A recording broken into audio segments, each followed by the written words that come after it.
In the early days of the Prophet's arrival in Medina, one of the first tasks he undertook was to establish a mosque. This mosque would serve not only as a place of worship, but also as the first seat of government, a consultative assembly, a court of justice, a community center, and the residences of the Holy Prophet and his family. Near the courtyard of Banu Najjar, where the Prophet was staying with Abu Ayyub Ansari, there was an empty lot with a few palm trees. A faithful companion, Ammar bin Yasser, suggested building a mosque on this very land to serve as a community hub.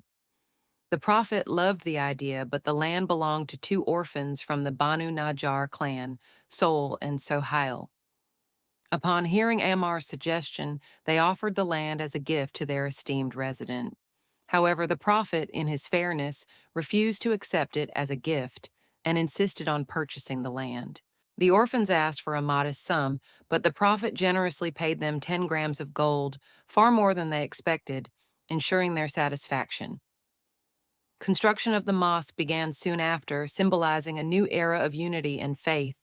Every Muslim, both Muhajirun and Ansar, participated eagerly in building the mosque. Ammar bin Yasser, particularly passionate, often faced teasing from wealthy Muhajirun for his enthusiasm. Witnessing this, the Prophet prophesied that he would remain a devout Muslim throughout his life, eventually becoming a martyr at the hands of a rebel group. This prophecy came true 40 years later when Ammar bin Yasser was killed by the soldiers of Muawiyah, who had rebelled against Ali ibn Abi Talib, who was the first imam for some Muslims and the fourth khalifa for others. The Prophet's mosque was a humble structure with no domes or minarets. The walls were made of clay bricks, supported by timber from palm trees, and the roof was constructed from dried palm leaves.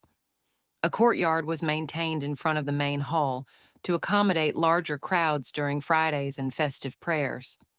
Adjacent to the courtyard, small apartments were built for the Prophet and his family, with doors opening into the courtyard.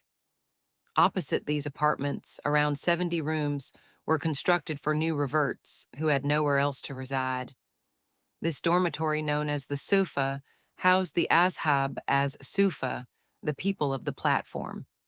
Following the passing of the Holy Prophet, Imam Ali took upon the solemn duty of burying him within the mosque, near the house of Fatma al-Zahra and the pulpit from which he used to deliver the Friday sermons. This simple, humble mosque would eventually transform into what we know today as Masjid al-Nabawi in the holy city of Medina. Years passed by. The seeds of the Islamic community that the Prophet planted in this very place grew into the vast Islamic Ummah, encompassing billions of people united by their belief in the oneness of God.